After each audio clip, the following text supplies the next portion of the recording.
네, 은혜로운 찬양 감사드립니다. 주일 저녁 찬양 예배에 나오신 우리 성도님들 진심으로 환영하고 축복합니다. 우리 환하게 웃는 얼굴로 옆에 계신 분들과 이렇게 한번 인사 나누시면 좋겠습니다. 한 번 더 뵈니까 더 반갑습니다.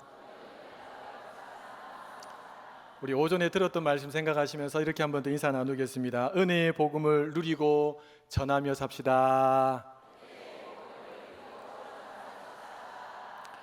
한 사람이면 됩니다 라는 제목으로 인사는 아니고요. 네, 제목으로 함께 말씀을 통해 은혜 나누기를 원합니다. 여러분, 오늘 본문을 좀 이해하기 위해서는 이 본문의 앞부분을 조금 살펴볼 필요가 있습니다. 사무엘상 13장 19절부터 20절 말씀인데요, 우리 같이 한번 읽어보도록 하겠습니다. 그때에 이스라엘 온 땅에 철공이 없었으니 이는 블레셋 사람들이 말하기를 히브리 사람이 칼이나 창을 만들까 두렵다 하였음이라.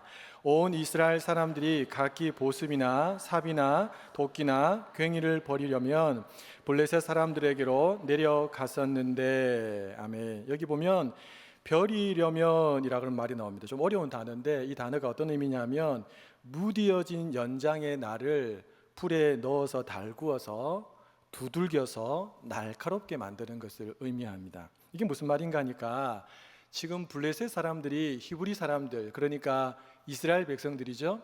그들이 무기를 못 만들게 하려고 어떻게 했냐니까 이스라엘 온 땅에 있는 철공들을 다 잡아간 것입니다. 그러자 이스라엘에 어떤 문제가 발생했을까요?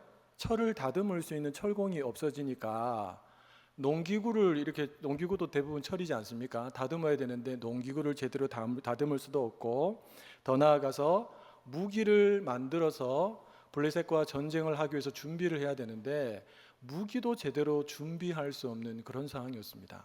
블레셋으로 다 끌고 갔으니까 정말 큰 마음 먹고 나 농사 지어야 되는데 이거 연장 다듬어야 되는데 라고 그걸 들고 블레셋 땅까지 찾아갔다고 한번 생각해 보십시오.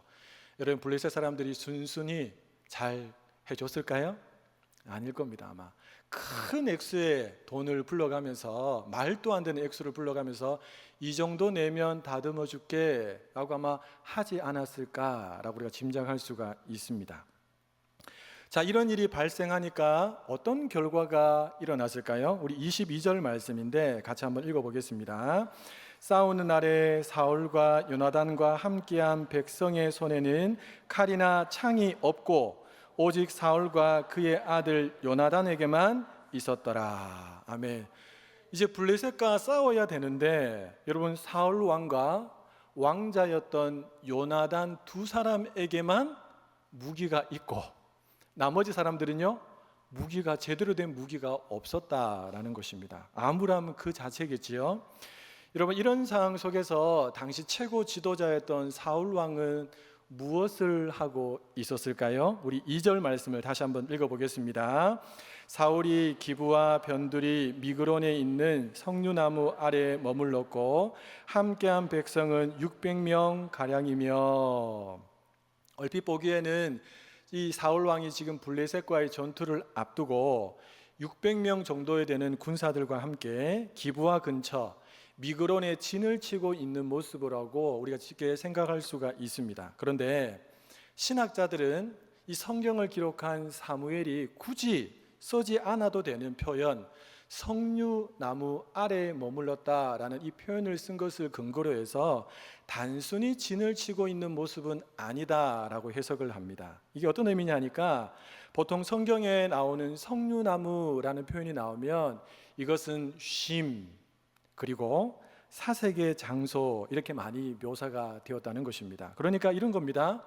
지금 사울 왕이 석류나무 아래에 머물러 있다는 것은 그가 전투의 최전선에서 움직이지 않고 머뭇거리면서 그냥 사색하고 쉼을 가지고 있는 모습이다라고 볼 수 있습니다. 조봉희 목사님이라는 목사님은 이 본문을 이렇게까지 이야기했습니다. 사울 왕은 석류나무 그늘에 앉아 석류를 까먹으며 씨들을 땅바닥에 뱉고 있었다. 이렇게까지 상상의 나라를 펼쳐서 해석하기도 했습니다. 여러분, 이런 모습은 지금 나라의 운명이 정말 위급한 상황에서 최고 지도자가 보여야 될 모습은 아닌 것 같습니다. 물론 지금 제대로 된 무기라고 해봤자 자신과 자기의 아들에게만 있었고, 거기에 비해서 블레셋이 지금 내려오는데 그들이 가지고 있는 무기는 어마어마했습니다. 그리고 코앞에까지 왔으니까 사울왕 입장에서는 너무나 절망스러웠겠지요. 어쩌다가 여러분 사울왕이 이 지경까지 간 것일까요? 사실 그가 처음에 왕이 되었을 때는 우리가 잘 알고 있는 것처럼 승승장구를 했습니다. 여러분 사무엘상 11장 8절에 보시면 군사도 처음에는 33만 명이나 되는 군사가 있었습니다. 그런데 오늘 본문에서는 몇 명 정도가 남았다고 합니까? 600명. 600명이 남았습니다. 완전히 민심을 잃어버린 것이죠.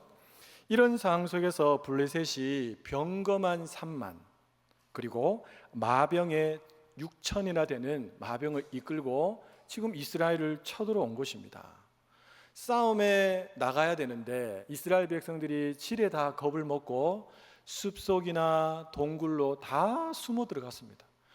이 싸움은 싸워봤자 안 된다라고 생각하고 다 숨어 들어가고 겨우 사울 왕과 600명의 사람들만 남아있는 상황이었습니다. 확인해 볼까요? 우리 사무엘상 13장 6절 말씀을 한번 읽어보겠습니다. 이스라엘 사람들이 위급함을 보고 절박하여 굴과 수풀과 바위 틈과 은밀한 곳에 웅덩이에 숨으며 모든 것이 끝처럼 보이는 이 순간에 믿음으로 이 문제를 풀어낸 한 사람이 등장합니다. 여러분 그 사람이 누굴까요? 요나단입니다. 요나단은 자기의 무기를 든 소년과 함께 블레셋 군대의 전초 기지를 기습적으로 공격하는 계획을 세웁니다. 두 사람은 선제 공격을 가하는데 여러분 한번 상상해 보십시오. 지금 블레셋이 거느리고 온 군사만 해도 엄청난데 두 사람이 가서 뭘 하겠습니까? 그런데 두 사람이 지금 요나단이 지금 자기 병기 든 사람과 함께 간다는 것입니다. 요나단과 이 소년이 기습작전을 펼치기 위해서 간 길은 이런 평탄한 길이 아니었습니다. 우리 4절 말씀 같이 한번 읽어볼까요? 요나단이 블레셋 사람들에게로 건너가려 하는 어기 사이 이쪽에는 험한 바위가 있고 저쪽에도 험한 바위가 있는데 하나의 이름은 보세스요 하나의 이름은 세네라. 여기 험한 바위라고 나옵니다. 그렇죠? 보세스라고 하는 이 바위는 뜻이 뭐냐면 미끄럽다, 빛나는, 광택이 있는 그런 뜻입니다. 그럼 세나는 뭘까요? 가시덤불, 가시나무 그런 뜻이라는 겁니다. 이 화면을 한번 보시기 바랍니다. 지금 요나단이 저 믹마스로까지 가야 하는데 요나단과 소년의 이동 경로가 잘 나와 있습니다. 그들은 편안한 길, 직선의 길을 가지 않고 험한 바위가 있는 보세스와 세네를 거쳐서 갑니다. 이런 길입니다. 이런 길로 두 사람이 무기 하나만 가지고 지금 블레셋의 기습작전을 펼치려고 이 길로 가고 있었다는 것입니다. 여러분 요나단이 왜 평탄한 길을 내버려 두고 아무도 찾지 않는 그 길을 선택했을까요? 첫 번째 이유는 우리 6절 말씀에 나와 있는데 같이 한번 읽어보겠습니다. 요나단이 자기의 무기를 든 소년에게 이르되 우리가 이 할례 받지 않은 자들에게로 건너가자. 여호와께서 우리를 위하여 일하실까 하노라. 여호와의 구원은 사람이 많고 적음에 달리지 아니하였느니라. 아멘. 분명 쉽지 않은 길이었지만 요나단에게는 믿음이 있었습니다. 어떤 믿음입니까, 여러분? 하나님의 구원은 사람의 많고 적음에 달려 있지 않다라고 하는 믿음이 요나단에게 있었습니다. 그래서 그는 쉬운 길이 아니라 아무도 찾지 않는 길로 나아간 것입니다. 두 번째 이유가 있는데요. 이 길은 적의 입장에서는 전혀 이쪽으로는 공격해온다는 생각을 가지지 않을 정도로 험악한 길이었기 때문에 이 길을 선택했습니다. 여러분 우리 험악한 바위라고 나오는 보세스와 세네는 매우 험악한 바위였고 절벽 지형이었습니다. 군대가 진입한다는 것은 거의 불가능한 지역이었습니다. 그러니까 이 블레셋 사람들도 거기에 진을 치고 있는 중에 이곳을 향해서 많은 병력을 투입하지 않았겠지요. 아마 최정예 또 소수의 사람들만 거기에 보내놓고 설마 이쪽으로 오겠나라는 생각을 가지고 있었던 것 같습니다. 요나단은 바로 이런 약점을 정확하게 꿰뚫고 있었고 그 약점으로 치고 들어가려는 전략을 세운 것입니다. 여러분, 요나단의 이런 모습과 그리고 석류나무 아래에서 쉼을 가지고 있는 사울 왕의 모습은 너무나도 대조가 되지요. 더욱이 블레셋이 엄청난 군사력을 이끌고 이스라엘 땅을 쳐들어왔을 때에 숲이나 동굴이나 우거진 곳으로 숨어 들어가는 사람들과 비교해 본다면 요나단의 믿음은 정말 빛나는 믿음입니다. 그 많은 이스라엘에서 단 한 사람, 요나단만이 이 전쟁은 사람의 많고 적음에 달려있는 것이 아니고 하나님께서 능히 행하시는 전쟁이라고 하는 믿음이 있었다는 것입니다. 분명한 것은 요나단의 이 용기가 있는 작은 믿음의 행동 하나가 여러분 전세를 완전히 뒤바꾸어 놓았습니다. 물론 이 일은 요나단 한 사람만이 한 것은 절대로 아닙니다. 여러분, 요나단과 함께했던 요나단의 병기 든 사람도 이 일에 함께 동참했지요. 그의 용기도 가상합니다. 우리 7절 말씀을 같이 한번 읽어보겠습니다. 무기를 든 자가 그에게 이르되 당신의 마음에 있는 대로 다 행하여 앞서 가소서. 내가 당신과 마음을 같이하여 따르리이다. 아멘. 여러분, 만약에 제가 요나단이고 여러분 중에 한 분을 제가 딱 선택해서 정말 불가능한 상황인데 이 일은 하나님께 달려 있습니다. 저를 따라오십시오. 죽을 수도 있습니다. 라고 한다면 여러분 과연 몇 명 정도가 저를 따라올 수 있을까요? 아마 쉽지 않을 겁니다. 이런저런 계산들이 얼마나 많겠습니까? 그렇죠? 내가 지금 해야 할 일들도 있고 우리 아이들이 커야 되기도 하고 장가도 보내야 되고 뭐 투자했는 곳에 딱 내가 다시 좀 이윤도 좀 얻어야 되고 여러 가지 많은 생각들이 있을 테니까 쉽게 따라올 수 있는 상황이 아니었다는 것입니다. 미국 교회의 영적인 거장이라고 불리는 레리 오븐슨이라는 분이 이런 말을 했습니다. 우리 화면을 보시면서 같이 한번 읽어보겠습니다. 용기란 두려움이 없음을 의미하는 것이 아니다. 다만 두려워하는 것도 행하는 것이다. 즉 용기는 두려움을 극복하며 나아가는 신앙의 행동이다. 우리는 이 용기를 믿음이라고 합니다. 믿음. 머리로만 갖고 있는 것이 아니고 실제로 살아내는 의지적인 삶까지 나타나는 것이라고 할 수 있겠지요. 사랑하는 여러분, 성경은 하나님에 대한 이 믿음을 가지고 두려움을 극복하여 용기 있게 나갔던 많은 믿음의 선배들의 삶을 우리들에게 소개해 줍니다. 하나님의 부르심을 받고 늦은 나이에 내 고향, 내 친척, 내 아비집을 떠나고 무작정 하나님이 가라고 하는 곳으로 떠났던 아브라함의 믿음, 대단한 믿음입니다. 광야 40년을 통해서 나는 이제 아무것도 아니다 라고 생각했지만 하나님의 부르심에 반응해서 다시 애굽의 바로 왕에게로 나아갔던 모세의 믿음, 여러분 그 믿음도 너무나도 빛나는 믿음입니다. 철옹성같이 너무나도 든든하고 안전한 곳에 살고 있었지만 하나님에 대한 소문을 듣고 정탐하러 온 사람들을 숨겨두었던 기생나합의 믿음, 여러분 이 믿음도 너무나도 빛나는 믿음이죠. 그리고 어마어마한 장수 골리앗 앞에 당당하게 섰던 소년 다윗의 믿음, 정말 빛나는 믿음입니다.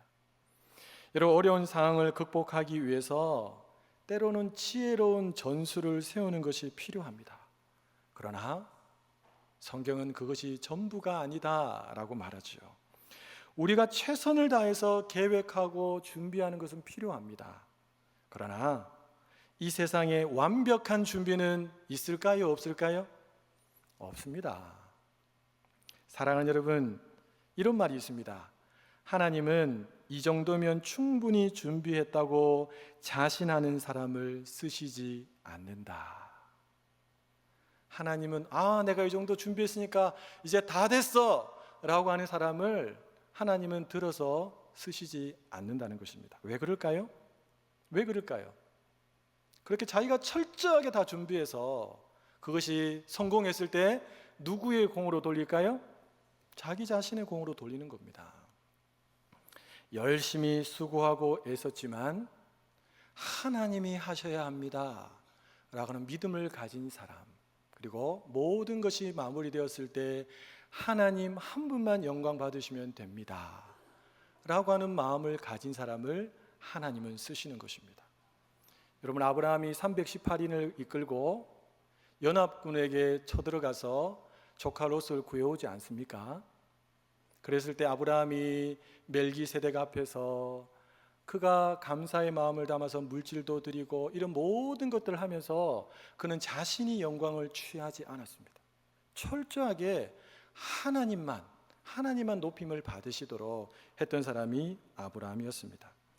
애굽의 모든 학문을 배우고 신체가 너무 건강하고 무술을 얼마나 잘 알았는지 손가락 하나만 탁 튕겨도 사람이 죽어나갈 정도로 강력한 신체와 기술을 가지고 있었던 모세, 하나님은 그를 쓰지 않으셨습니다.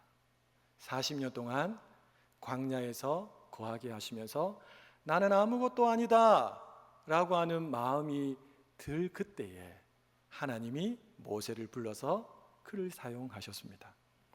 이런 본문의 이스라엘은 모든 면에서 블레셋과 비교해 보면 열세였습니다. 이길 수 있는 가능성이 전혀 없어요. 지도자도 군사력도 무기도 전술도 어느 것 하나 이길 수 있는 여지가 하나도 보이지 않습니다. 아마 그래서 사울 왕은 석류나무 아래서 그냥 넋을 놓고 있었던 건지도 모르겠습니다. 그러나 이런 것들은 우리 하나님께는 전혀 문제가 되지 않습니다. 사랑하는 여러분, 하나님이 도와주시면 되는 줄로 믿습니다. 여러분, 이 사실을 믿는 사람들이 기도하고 이 사실을 믿는 사람들이 믿음으로 도전하는 것입니다. 여러분, 요나단은 무기든 소년에게 진짜 말도 안 되는 제안을 합니다. 두 사람이 간 것 자체가 일단 말이 안 되는데, 그리고 그곳에 거의 다 도착했을 때 이 무기든 소년에게 제안하는 것도 들어보면 진짜 말도 안 됩니다. 그게 9절에서 10절에 나오는 내용인데 제가 간략하게 정리하면 이런 겁니다. 만일 저 높은 곳에 있는 블레셋 사람들이 우리를 발견해서 야, 너희들 2명 거기 기다리고 있어, 우리가 갈 테니까 기다려 라고 하면 우리는 있는 곳에서 가만히 서서 기다리고 있자. 그들에게도 올라가지 말자. 그런데 만약에 저 높은 곳에 있던 블레셋 군대가 우리를 보고 야, 너희들 올라와 봐 이러면 우리가 이것을 하나님이 우리에게 주신 사인인 줄 알고 둘이 열심히 올라가자, 이런 제안을 지금 병기던 소년에게 한 것입니다. 이런 제안을 한 것도 이상한데 이 병기던 소년이 그 제안을 기꺼이 수용했다는 것도 대단한 일입니다. 여러분, 발견만 안 되게 해도 올라가서 몇 사람 죽이고 막 이렇게 할 수 있을 것 같지 않습니까? 그렇죠? 근데 발견이 됐다는 전제하에서 지금 요나단이 이야기를 하고 있는 것입니다. 여러분, 이런 제안을 들으실 때 정신 나간 거 아닙니까? 라고 하는 것이 보통 우리가 생각하는 상식입니다. 그런데 병기던 소년은 하나님이 세운 자기의 지도자, 자기의 리더에게 철저하게 복종하죠. 거의 우리가 올라가거나 여기서 함께 죽자라고 하는 제안인데 그걸 기꺼이 받아들입니다. 사랑하는 여러분, 생각해 보십시오. 만약에 이 두 번째 제안, 절벽에 올라갔어요. 그들이 야, 너희 두 사람 올라와 봐 이렇게 해서 요나단과 병기든 사람이 그 절벽 위로 막 기어 올라갔어요. 얼마나 여러분 그 절벽 올라가는 게 힘들겠습니까? 그렇죠? 체력이 거의 다 바닥이 났겠죠? 그런 상황에서 올라가면 여러분 싸움이 되겠습니까? 싸움이 안 됩니다. 그냥 죽는 겁니다. 그 올라가서. 그렇죠? 근데 요나단이 뭐라고 말합니까? 그들이 우리를 향해서 우리를 발견하고 올라오라고 하는 것은 여호와께서 그들을 우리 손에 넘기셨다는 표징이다. 하나님께서 그들을 우리 손에 넘기셨다는 표징이다, 이렇게 말합니다. 놀랍게도 요나단과 소년은 블레셋 군사들에게 발견이 되고 그들이 올라와 라고 하는 말에 함께 올라갑니다. 그리고 반나절 가리라고 성경은 나와 있는데, 이 반나절 가리가 어떤 의미냐니까 대략 100m에서 한 150m 정도 되는 거리라고 합니다. 이 거리 안에서 이 두 사람이 올라가서 자기들보다 10배나 많은 20명 가량 되는 블레셋 군사들을 쳐 죽입니다. 대단하지요? 와, 절벽으로 올라간 것만 해도 대단한데, 한 30m 정도 되는 그걸 올라가는 것도 대단한데, 두 명이서 거의 기진맥진한 상황에서 10배가 되는 20명이나 되는 사람들을 죽였다? 와, 이거 대단합니다. 어떻게 이런 일이 가능할 수 있을까요? 성경은 더 이상 말하지 않습니다. 그래서 저는 너무 궁금합니다. 천국 가서 이 요나단한테 꼭 한번 물어봐야겠다, 이런 마음이 있습니다. 아무튼 이 일로 인해서 여러분, 블레셋은 깜짝 놀랍니다.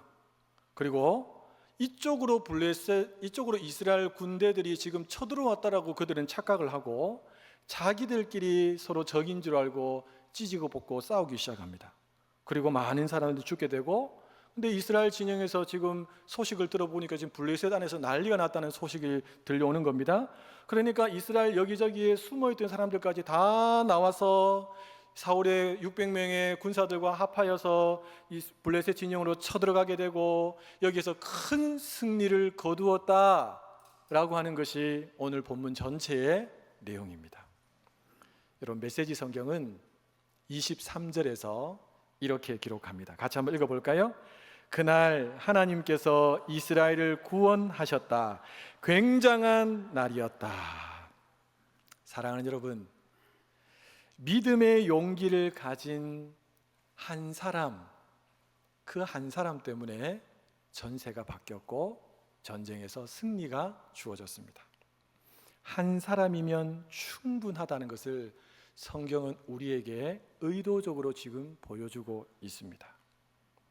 사무엘상 17장으로 넘어가게 되면 위기에 처한 이스라엘을 구해낸 또 한 사람이 나옵니다. 그 사람이 누굽니까? 블레셋의 골리앗을 물리셨던 다윗 이야기가 17장에 나옵니다. 그러니까 요나단의 믿음의 이야기가 먼저 나오고 뒤에 다윗의 믿음의 이야기가 나오는 거죠. 여러분, 한번 물어보겠습니다. 다윗이 골리앗을 이긴 것이 대단할까요? 아니면 요나단과 병기든 자가 그 절벽을 올라가서 20명 가까이 되는 블레셋의 군사들을 이긴 것이 대단한 걸까요? 뭐가 더 대단합니까? 세 사람을 들어 쓰신 하나님이 대단하신 것입니다. 할렐루야. 한 사람 아담으로 인해서 온 인류가 죄 가운데 빠졌습니다. 죄 가운데 태어나고 죄 가운데 살다가 죄 가운데 죽는 비참한 인생이 된 것입니다. 아무런 소망이 없었어요. 자, 그런데 또 다른 제2의 아담이라고 불리는 예수 그리스도께서 이 죄와 사망의 문제를 십자가의 죽으심과 부활하심을 통해서 완벽하게 해결해 버리셨습니다. 사단의 머리를 짓밟으시고 단번에 전세를 역전시키셨습니다. 할렐루야. 그 덕에 우리가 승리를 얻었고 살 길이 열렸고 은혜와 평강을 받아 누리게 되는 주인공들이 된 줄로 믿습니다. 사랑하는 여러분, 우리 안에는 바로 이 예수님의 영이신 성령님께서 우리 안에 이미 들어와 살고 계십니다. 여러분, 날마다 진짜 이 성령님을 의지하며 사시기를 부탁합니다. 여러분, 작은 일을 하든지 어떤 일을 하든지 그분께 자꾸 말을 거십시오. 성령님, 제가 지금 누구를 만나러 가는데 저에게 지혜를 주십시오. 성령님, 제가 이 일을 감당해야 되는데 어떻게 하면 좋겠습니까? 어떻게 하는 것이 성령님 기쁘시게 하는 일입니까? 하나님 기쁘시게 하는 일입니까? 자꾸 그분에게 말을 거시면서 여러분, 그분을 의지하셔야 합니다. 그럴 때 우리도 예수님이 행하신 일, 절망을 소망으로 바꾸는 일, 어둠을 빛으로 바꾸는 일, 패배를 승리로 만드는 일을 우리 또한 능히 감당하게 될 줄로 믿습니다. 정말 그럴까요? 우리 요한복음 14장 12절에 나오는 예수님의 말씀을 같이 한번 읽어보겠습니다.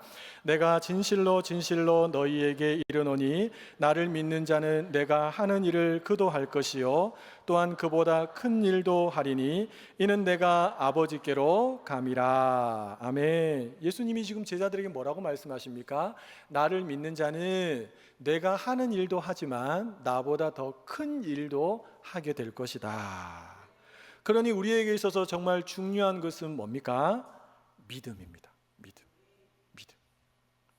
승리자 예수님에 대한 믿음. 여러분, 그냥 믿음 이렇게 하면 여러분 잘 안 잡히시기 때문에 이 믿음이 구체적으로 무엇인지 요한복음 14장에 나오는 내용으로 간략간략하게 제가 한 3가지만 살피고 오늘 말씀을 마무리하도록 하겠습니다. 믿음의 첫 번째는 뭐냐 하면 기도입니다. 뭐라고요? 기도입니다. 그러니까 믿음의 사람은 기도의 사람이고 기도의 사람은 믿음의 사람입니다. 예수님께서 말씀하신 요한복음 14장 13절부터 14절 말씀을 같이 한번 읽어보겠습니다. 너희가 내 이름으로 무엇을 구하든지 내가 행하리니 이는 아버지로 하여금 아들로 말미암아 영광을 받으시게 하려 함이라. 내 이름으로 무엇이든지 내게 구하면 내가 행하리라. 나를 믿으면 내가 한 일도 하고 내가 한 일보다 더 큰 일도 한다라고 하신 다음에 예수님이 곧장 이어서 하신 말씀이 뭐냐 하면 기도에 대한 말씀입니다. 그러니까 믿음은 기도입니다. 믿음과 기도는 뗄래야 뗄 수가 없습니다. 사랑하는 여러분, 기도의 사람 되시기를 예수님의 이름으로 축복합니다. 대충 기도하고 그냥 일어서고 폰만 잡고 기도하는 사람 말고 진짜 내 영혼을 사무치게 하나님 앞에 다 오픈하고 하나님 앞에 기도할 수 있는 기도의 사람 되시기를 바랍니다. 아, 예수님께서 도와주시겠구나, 하나님께서 하시겠구나 라고 하는 마음에 확신이 들 때까지 여러분 일어나지 마십시오. 일어나지 말고 앉아서 기도하십시오. 어떨 때는요, 잠깐 앉아서 한 10분 기도했는데 5분 기도했는데 마음에 확신이 탁 들 때가 있습니다. 그냥 일어나시면 됩니다. 그때는 2시간 앉아있을 필요가 없습니다. 근데 1시간을 앉아있어도 마음에 확신이 안 들어요. 뭔가 불안해요. 자꾸 걱정이 돼요. 그러면 그 자리에서 일어나시면 안 돼요. 그 자리에서 주님, 아직 제 마음에 염려가 있습니다. 걱정이 됩니다. 자꾸 인간적인 생각이 듭니다. 어떻게 하면 좋겠습니까? 하나님 도와주십시오. 은혜를 주십시오. 정말 이거 해도 되겠습니까? 주님께서 마음에 확신을 주시면 여러분 그때는 일어나시면 됩니다. 사랑하는 여러분, 기도를 멈추지 마시기를 바랍니다. 지금보다 더 10배 이상 기도하시는 기도의 사람들 되시기를 예수님의 이름으로 축복합니다. 믿음의 두 번째는 뭐냐 하면 여러분 사랑입니다. 사랑입니다. 우리 15절 말씀도 같이 한번 읽어볼까요? 너희가 나를 사랑하면 나의 계명을 지키리라. 계명을 지키는 것은 뒤따라오는 것입니다. 여러분, 예수님을 3번이나 부인했던 베드로, 그는 평생의 죄책감에 짓눌려서 살아가야 될 인생이었어요. 그랬던 베드로에게 부활하신 예수님께서 찾아오시죠. 그리고 뭐라고 물으십니까? 네가 저 사람들보다 나를 더 사랑하느냐라고 물으십니다. 그때 베드로는 3번 예수님, 제가 예수님 사랑하는 거 아시지 않습니까? 라고 고백하죠. 여러분, 그 사랑의 고백이 있은 다음에 다시 말하면 그 사랑을 통해서 3번의 부인이 잘 치유된 다음에 우리 주님께서 그에게 사명을 맡기셨어요. 사랑하는 여러분, 우리 주님은 누구에게 능력을 주시고 누구를 통해서 일하기를 기뻐하실까요? 첫 번째는 기도의 사람을 통해서 일하기를 기뻐하시고 기도하는 사람에게 능력을 주십니다. 그리고 두 번째는요, 주님을 뜨겁게 사랑하는 사람에게 능력을 주시고 그 사람을 통해서 일하기를 기뻐하시는 분이 우리 주님이십니다. 할렐루야. 세 번째는 성령을 의지하는 것입니다. 우리 16절 말씀도 같이 한번 읽어볼까요? 내가 아버지께 구하겠으니 그가 또 다른 보혜사를 너희에게 주사 영원토록 너희와 함께 있게 하리니. 아멘. 우리는 사도행전을 통해서 성령 충만한 사람들이 어떤 삶을 살았는지 잘 알고 있습니다. 여러분, 그들은 두 가지를 두려워하지 않았습니다. 첫 번째는 죽음을 두려워하지 않았고, 두 번째는 사람들을 두려워하지 않았습니다. 그리고 그들은 철저하게 성령 하나님께 이끌려서 예수님과 똑같은 일을 했습니다. 병든 사람을 고치고 진리의 복음으로 가르치고 천국 복음을 전파하는, 심지어는 죽은 사람까지 살려내는 일을 성령에 사로잡힌 믿음의 선배들이 친히 행했다는 것이죠. 예수님이 하신 일보다 더한 일들도 행했습니다. 주 안에서 사랑하는 여러분, 하나님은 3000년 전에 요나단 때나 지금이나 동일하십니다. 하나님의 일하심은 그때나 지금이나 동일하십니다. 하나님은 하나님을 향한 믿음을 가지고 용기 있게 도전하는 사람을 통해서 일하십니다. 그런데 그 사람이 한 사람이면 충분합니다. 우리 주님은 지금도 그 한 사람을 찾고 계시는 줄로 믿습니다.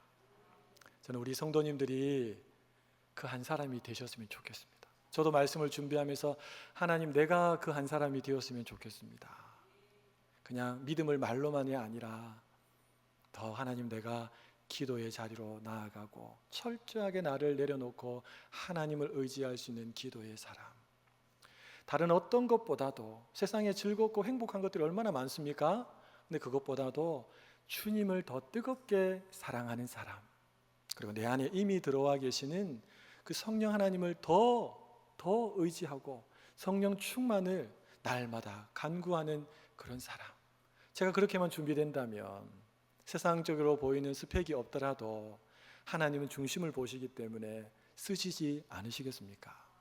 여러분들에게도 똑같이 도전하고 싶습니다. 진짜 이 마지막 시대에 하나님의 손에 붙들려서 쓰임 받고 싶으십니까?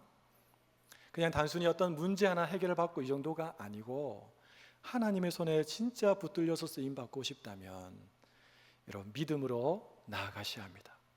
그 믿음은 기도와 사랑과 성령의 충만함입니다. 그럴 때 블레셋과 같은 거대한 인생의 문제도 거뜬히 맞서서 이길 수 있고, 그보다 더 위대한 하나님의 일들 가운데 귀하게 쓰임받는, 정말 하나님께서 인정해 주시고 박수 쳐주시는 그런 복된 인생의 주인공이 될 줄로 믿습니다. 우리 모든 성도님들이 한 주간 세상에 들어가 살 때 또 이전과 똑같은 패턴으로 살아가기보다 기도로 승부를 보시고 주님 사랑한다고 입으로 삶으로 고백을 하시고 성령의 충만함으로 늘 무장하시며 이 한 주간 또 믿음으로 승리하며 살아가시기를 예수님의 이름으로 축복합니다.